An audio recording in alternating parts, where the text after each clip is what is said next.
no ER lines. Very excited to have on our Thursday guest, Mia O'Brien, for today's show. But first, as always, we're going to start out with some Jaguars trivia. Jaguars' first home win in franchise history came against an AFC North team. Which team was it? The Baltimore Ravens, the Cincinnati Bengals, the Cleveland Browns, or the Pittsburgh Steelers?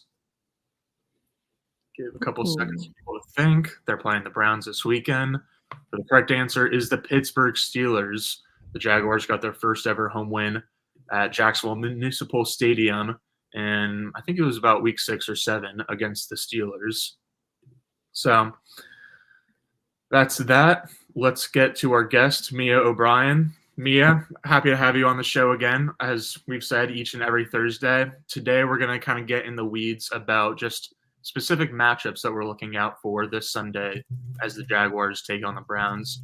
Both teams are 0-1 and coming off pretty disappointing losses, but in different ways. The Jaguars had kind of a late game collapse, while the Browns just were completely blown out at home, albeit by kind of a powerhouse team in the Dallas Cowboys. So they're both going to be looking for their first win of the season in week 2 this Sunday. Mia, let's start off with whatever you want to go with your first matchup to watch. Yeah, so let's begin on the perimeter, although really we're going to start in the slot, Gus. I want to begin with the matchup between Christian Kirk and Greg Newsome. Greg Newsome playing on the 5th-year option, correct me if I'm wrong, and I know I've seen plenty of Jaguar fans clamoring of, hey, potentially another man corner to add to Ryan Nielsen's defense if things continue to go awry in Cleveland. We're not writing the Browns off just yet, but the Northwestern grad is certainly one of the more fascinating man corners in the National Football League. In Jim Schwartz's defense, he has played the bulk of the snaps in the slot. That was after, under the previous regime, he was most often quoted as being disappointed that he wasn't able to be a true man-man corner on the boundary. He found a lot of success last year, though, and that included against the Jacksonville Jaguars. Sans Christian Kirk 1 year ago in the 2023 meeting. Again, this is predominantly playing at the nickel corner in the slot. Greg Newsome with a season-high 5 solo tackles, 4 passes defended, and an interception. As has been well documented, certainly across the board, this game was perhaps won by Jim Schwartz's defense, but also you can make the argument that the Jaguars, with Trevor Lawrence playing just 6 days removed from that god-awful ankle injury he suffered against the Bengals, were shooting themselves in the foot. When it comes to Newsome, I think what's most interesting, or at least from what we saw last week in limited supply, because, of course, the Cowboys ran away with that game early and often. And so I'm not sure we got to see the full Jim Schwartz effect because of just how lopsided that score was at halftime. Against the Cowboys, Newsome allowed just 8 yards on 25 coverage snaps, only had 1 tackle. He did force a completion. He had the 9th best PFF score of any corner in the National Football League, again, despite that lopsided score. And that was with 32 of his total snaps coming in the slot, with 10 on corners on the boundary.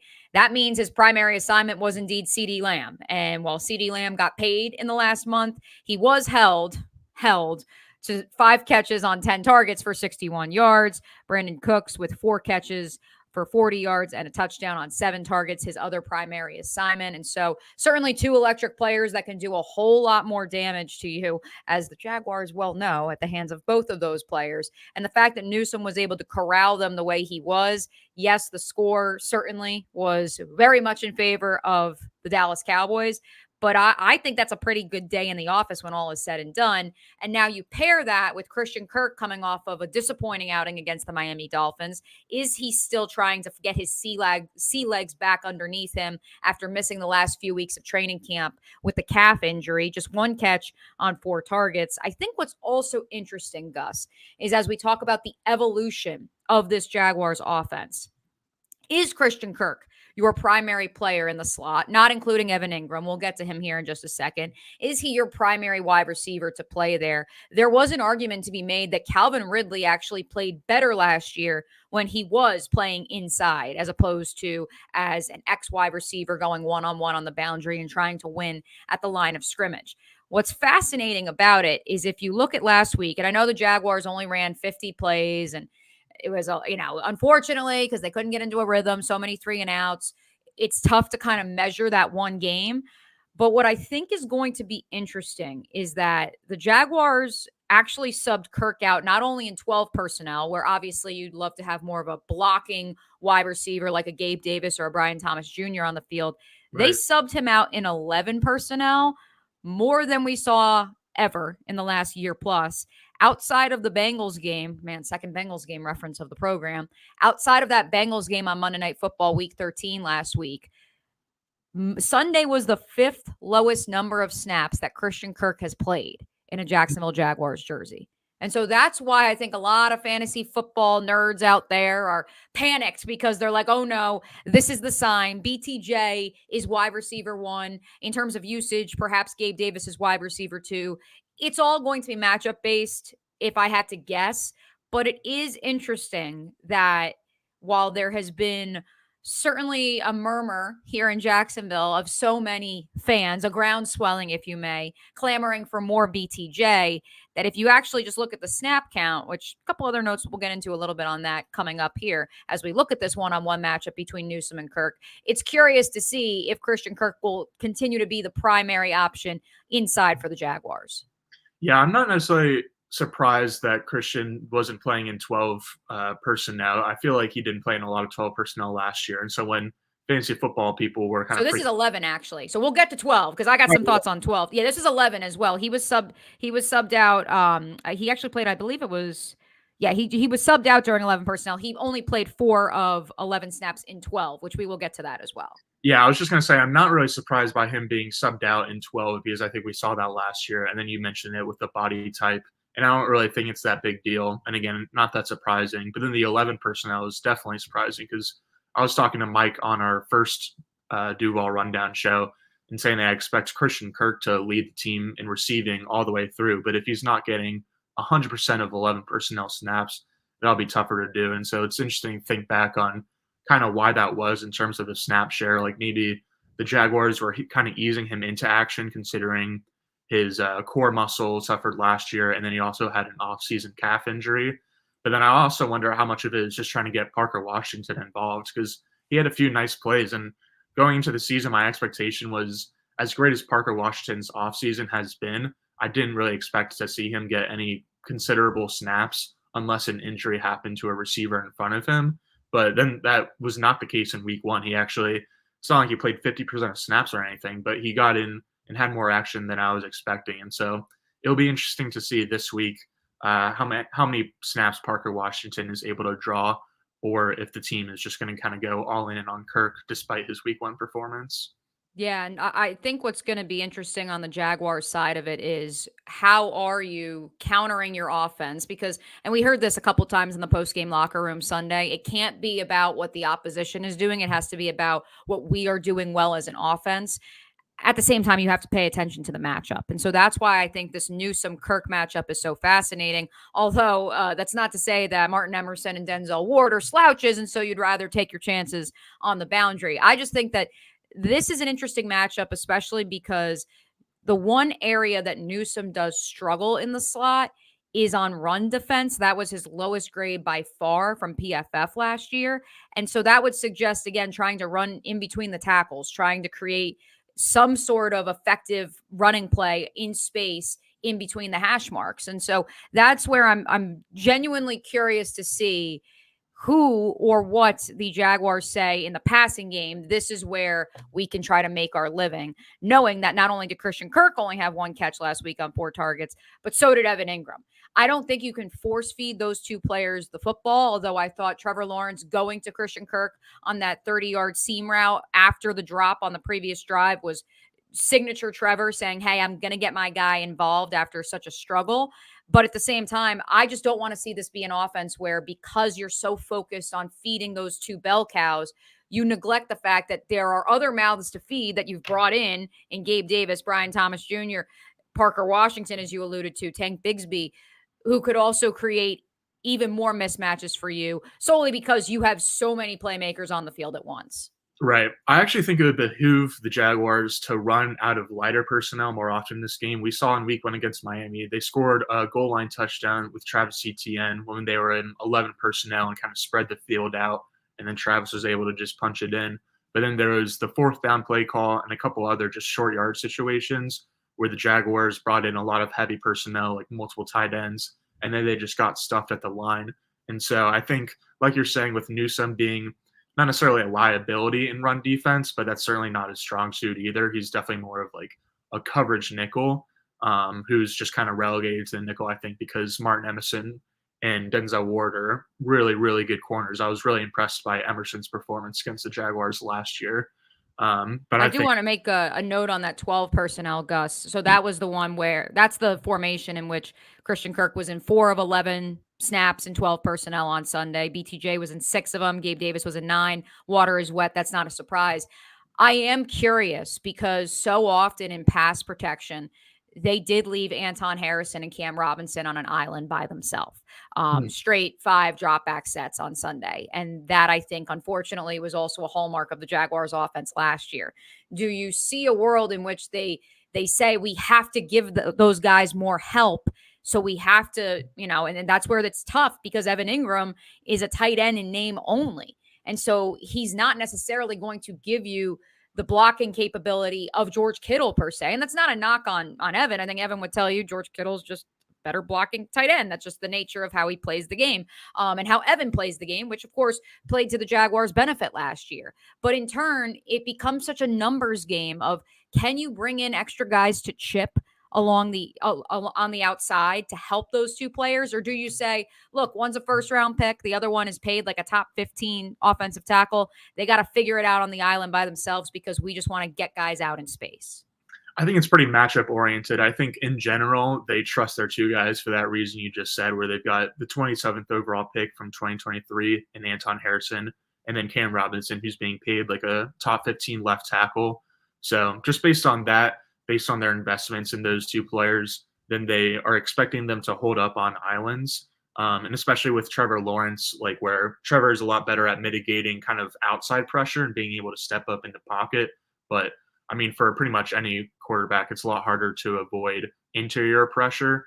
And so I think they're typically okay with leaving their tackles on an island because of their investments in them, and then because Trevor is so good at mitigating pressure himself. But again, I said it's matchup oriented, and this week they're facing last year's #1 defense and the defensive player of the year in Myles Garrett. And so I think there's definitely going to be more in the game plan of kind of like chipping, getting some help. We didn't really see a lot of quick game out of the Jaguars last week. And I think that's because they were really trying to focus in on their kind of goal for the season of getting more under center and then running play action off of that. But I think it would benefit the Jaguars if they ran kind of play action and used chips and did things to really mitigate Cleveland's pass rush as much as possible. That kind of leads me to my first matchup that I'm looking for. I just said Mitch Morse versus the Browns defensive line or interior defensive line. And I'm not even like this could be the Jaguars interior offensive line, or really just the Jaguars entire offensive line going up against Cleveland. But the reason I singled out Mitch Morse is just that he had a solid, but not like an unspectacular performance in week 1 against Miami. But I think this is an opportunity for him to really prove how much of an upgrade he is over Luke Fortner. Because I think a lot of people in the offseason just kind of saw it as a clear on paper upgrade, and more so just because of the fact that Luke Fortner, who was great as one of the worst blown block centers in the league last year, was kind of out of the equation. And so anyone that they put into the equation over him probably would have been an upgrade. But I think Mitch Morse, now that he's in like the back half of his career, but is obviously a vetted pro, I think this is a good opportunity to kind of show his worth and show why the Jaguars were specifically interested in bringing him in to the organization. And last year, the Browns ranked first in run stop win rate, according to ESPN, and the Dolphins ranked 14th. But the Dolphins are going to be end up ranking a lot lower this year because of the loss of Christian Wilkins in free agency. And so this is certainly a very big test for Mitch Morse and the entire offensive line going against kind of Jim Schwartz's fearsome front four. Where do you expect Myles Garrett to line up? I know it's a trick question, Gus, because the reality is he's going to line up all over. It's actually, I don't want to say a mirror image because they're different players, But if you remember week 2 against the Kansas City Chiefs last year with Chris Jones, it was as if the Jaguars were shocked that Chris Jones was like, oh, he's a rookie playing his second career game. I'm going to go line up on him. Or, oh, Luke Fortner has been struggling. I'm going to go line up on him. It was as if they were stunned to see that. I don't think they will be so stunned to see Myles Garrett moving up and down the line on Sunday, but I'm curious where you think they maybe try to exploit the Jaguars' weaknesses. Yeah, you're definitely right in that he's definitely going to be all over the offensive line. He'll probably even be lined up over the center and the A gap on a few snaps and do like his little crossover move. That's just so scary. But I would say if you were going based off of last year, then he would probably split time among like kind of both sides of the edge equally. But I think the Browns are going to look at last week's tape and see that Anton Harrison struggled a little bit against Jalen Phillips, even though Phillips is coming off a Achilles tear. And so I think if they're watching week 1, then they'll probably be like, okay, this guy got beat a few times and he's still just a 22-year-old second-year pro.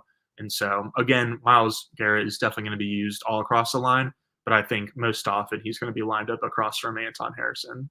Yeah. And again, that's where, to bring it back to 12 personnel that we were discussing, I'm curious, to your point, when the Jaguars did go heavy, it was as if it didn't make a whole heck of a lot of sense. It was solely just to bring in 2 guys and give you a different look if you're the Miami Dolphins. Do they bring in that 12 personnel with intent? And or we saw, oh no, she's going to do it, folks, Tank Bigsby lined up at the fullback position. Do you try out something different? Not that they have a fullback on the roster. Alec Ingold isn't walking through that door, but I'm just curious. Can the Jaguars get creative in 1 week's time to create and add more protection for Trevor Lawrence, knowing what they face this weekend against the Browns? Yeah, I do have trust in the coaching staff to do that. I think they do a good job of kind of like tweaking. Like obviously they have kind of a set playbook, but the playbook is almost like a live creature. And this goes for pretty much every offensive team, but they're able to like add different things in each week leading up to the game just based on the matchup. And so I have confidence that like, because I know that they respect Myles Garrett a lot, Trevor and Doug Peterson were both just talking about how great he is as an individual at press conferences this week.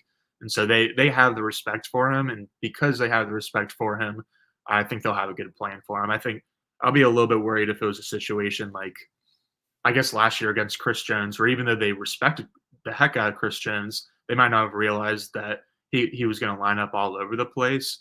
But I think because they have respect for Myles Garrett and then also just the familiarity with Doug Peterson, going back to Jim Schwartz's defense. Jim Schwartz was Doug's defensive play caller in Philadelphia. And so I think they're going to have a good plan, and it's just going to come down to execution, just like the coaching staff thinks it comes down to every week. Well, speaking of defenses that are, oh, you again? My second matchup to watch for in this game. No David Njoku. However, tight ends have been the Jaguars' Achilles heel for, I don't know, Gus. I've been covering the team. This is my 7th season. I feel like every other game, it feels like somehow, some way, some nameless tight end is able to exploit the Jaguars' defense, whether it was Todd Wash's defense, Joe Cullen's, Mike Caldwell's.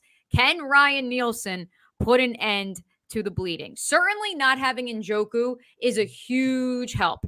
In the 2023 meeting, it's well documented, David Njoku with 2 touchdowns in which he was largely uncovered on both of those scores. He had 6 catches on 8 targets for 91 yards. With both of those touchdowns, though, they both, of course, came from Joe Flacco, who was the starting quarterback at the time. They were both coming off of play action.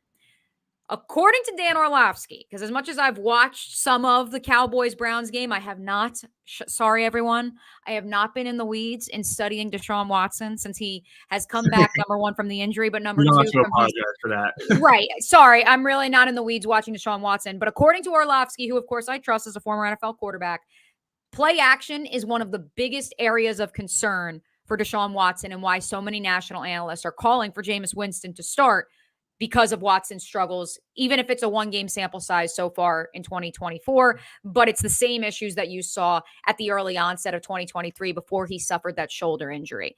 Just from Orlovsky, feels like there's no rhythm on play action with Deshaun. Can't see the field. He's not just overthrowing his receivers by a couple feet. It's by a couple yards. And what is a hallmark of Kevin Stefanski's offense? Play action. And so that is where you're going to be incorporating backup tight ends now into an offense that David Njoku led in receptions and led in touchdowns last year. And so they're stepping in for a player who is so essential to how that offense functions. And while that's not to say that, you're trying to fit a square peg into a circle hole and now it doesn't fit, Kevin Stefanski, I believe, is one of the best play callers in the National Football League. He's going to have a plan without Njoku, especially because they've known now for a couple of days that he won't be available on Sunday. But I am genuinely curious to see if Deshaun truly does struggle on play action. Does Kevin Stefanski say we're going to go away from one of the pillars of our offense just to curtail to the quarterback? And you couple that with an offensive line that's banged up. And how does that factor into all of this too? For sure. I actually looked up a stat. According to Sports Info Solutions, the Browns didn't run any multiple tight end sets last week, which is, I think, the Joe Brady influence, because like Stefanski's offense has been almost like McVay or Shanahan-esque, where it's like a lot of heavy personnel, you're getting under center, and then you're going to establish a really good run game and then do a bunch of bootlegs and play action, as you're saying, off of that run game. But I think they hired Joe Brady this offseason, who was the kind of Bills scapegoat last year. Or Joe Brady is the new offense coordinator. Yeah, he's the Bills. He's the Bills OC now. Yeah. So who am I thinking of?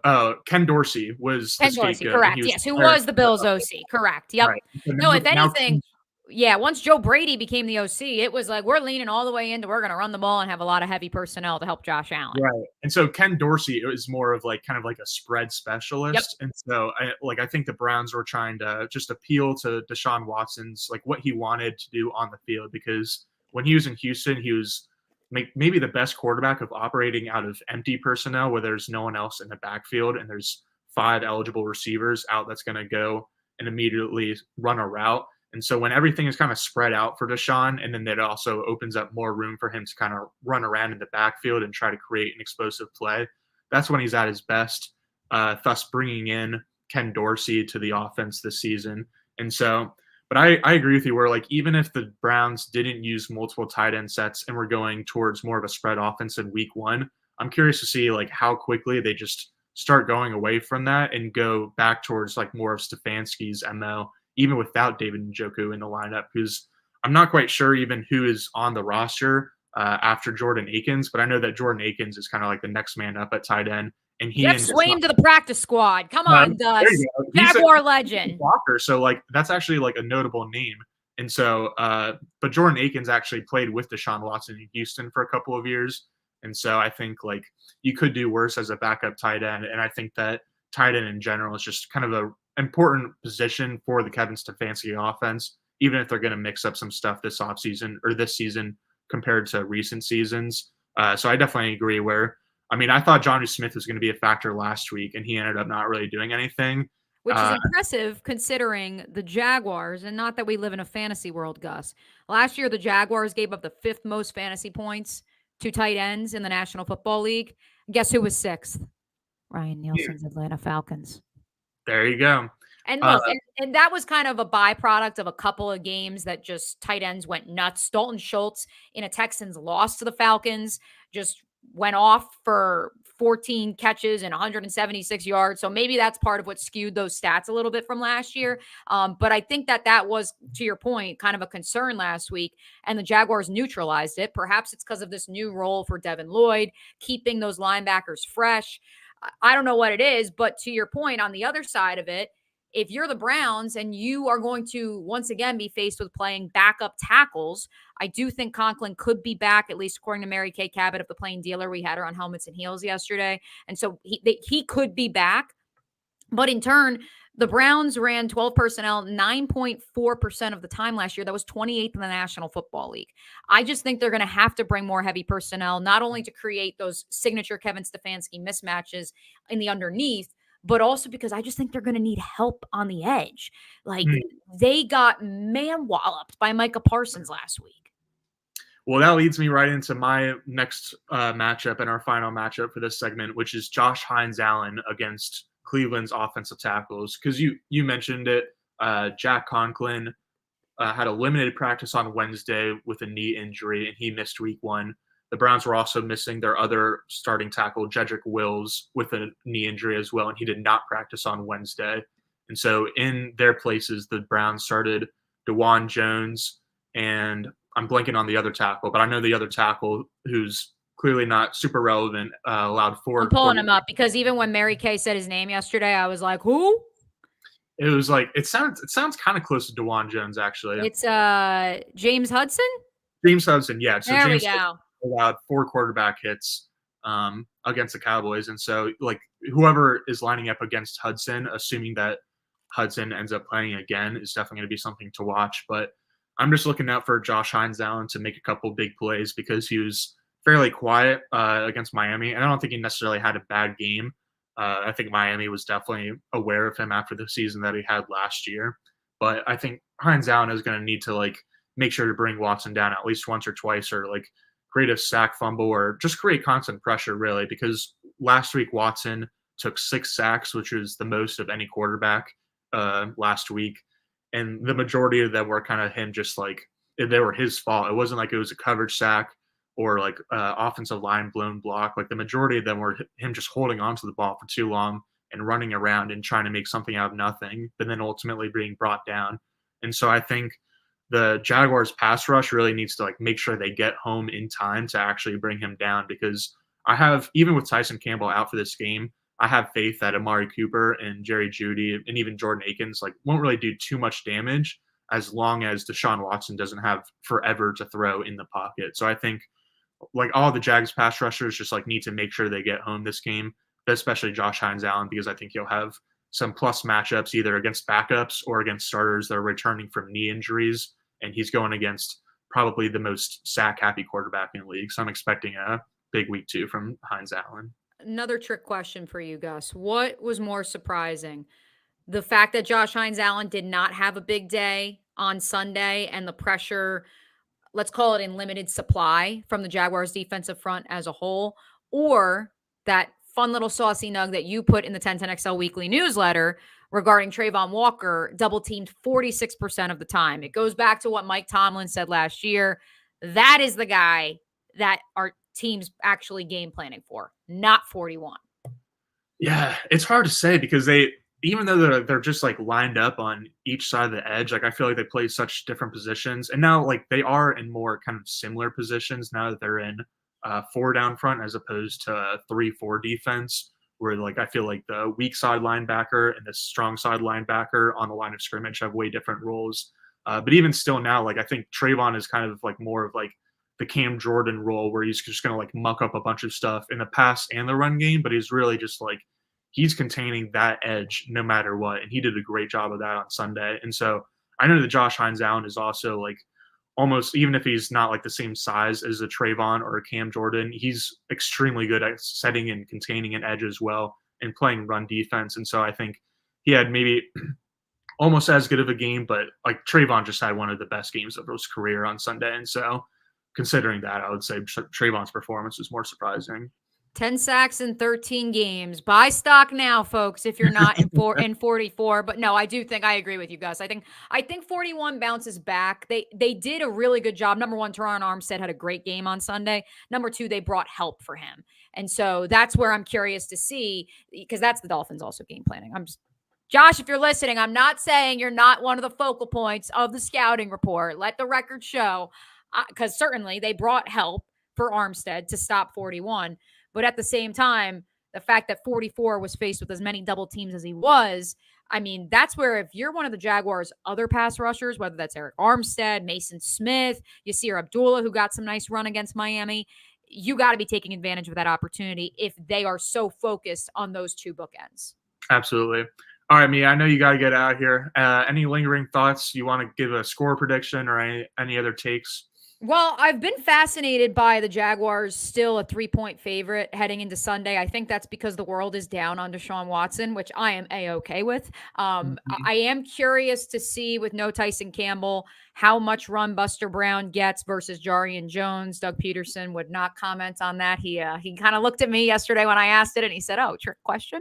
So I'm very curious to see how the Jaguars fill that void, but I'm also big picture curious to see the hockey shift rotation that we talked about last week with Ryan Nielsen. We did did see it against Miami. Will we see it against Cleveland this week, especially knowing the Jaguars played 70%, according to True Media and ESPN Analytics, 70+% of their defensive snaps in man coverage, and what that translates to going up against a Browns team that isn't as fast as the Miami Dolphins, but certainly will be schemed up properly. Yeah, I think really get Darby on Amari Cooper, have a safety over the top, and you should be fairly set on defense, I think, just because I definitely am expecting as good of the Browns like offensive line in front in the offense as good as they've been in recent years. I think they've taken a little bit of a step back, and obviously not having Nick Chubb is a major factor. That guy is one of the best players of his generation, period, not just one of the best running backs of his generation. So, Mia, appreciate your time. We will see you here next Thursday, and yeah, I'll see you on Sunday at the press box. See you then, friends. All righty. That was Mia O'Brien, who's co-host on Helmets and Heels. We can catch every weekday at noon on 1010. Now it's time for our top quotes segment. So let's start off with Doug Peterson. Again this week to get him back. Is confidence there, or is he kind of self-motivated in that regard? One, he's self-motivated. Two, he and I spoke even during the game Sunday and then afterwards, and I just reassured him that we're going to continue to give him the football, and I think that's the next best thing is to get him right back on that horse, as they say, and keep feeding him the ball. And I don't want him to be tentative, cautious. I still want him to attack, be aggressive, and just learn from it. This next clip is also via Jaguars YouTube. It's Trevor Lawrence talking about packing the bank on Sunday. Last year, how important is it to protect the home field? Super important. You got to win at home.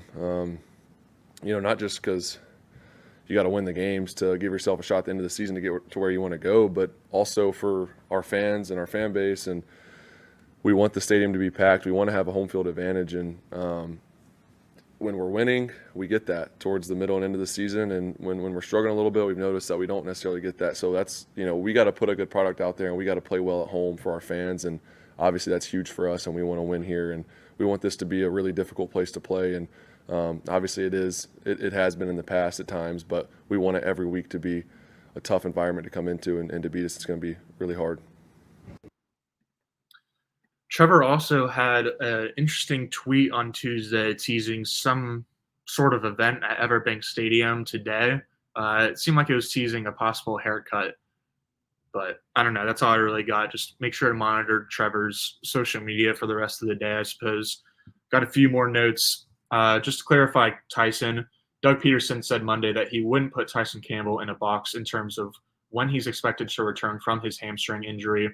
Short-term injured reserve is a possibility, which short-term IR is 4 games long. But for now, Campbell is week to week and will likely miss Sunday's contest. According to Adam Schefter, Browns Pro Bowl tight end David Njoku was ruled out for Sunday's game in Jacksonville due to an ankle injury. Me and I kind of talked about that, how Jordan Akins, who played with Deshaun Watson in Houston at the start of their careers, will start in Njoku's place. I think last week he had maybe like 4 receptions for 40 yards or something like that in place of Njoku. Speaking of Watson, the nasty man was sued in a new lawsuit filed this week for sexual assault and battery. Watson was previously suspended by the NFL for 11 games after 24 different women sued him for sexual misconduct. On Wednesday, he and his lawyers denied the allegations, and Browns coach Kevin Stefanski said Watson will start Sunday against the Jaguars. In lighter news, according to X/Twitter user Jetpack Galileo, Brian Thomas Jr. ranked 3rd among all receivers in Week 1 with a max speed of 19.8 miles per hour. He was also recognized by Peter Schrager of Good Morning Football as a top 5 rookie performer last week. And according to X/Twitter user Computer Cowboy, Trevor Lawrence ranks 4th among all quarterbacks in adjusted expected points added per play, which is a context stat that adjusts for things like drop passes and yards after the catch. And so it's like the most context friendly and therefore probably the best quarterback stat out there.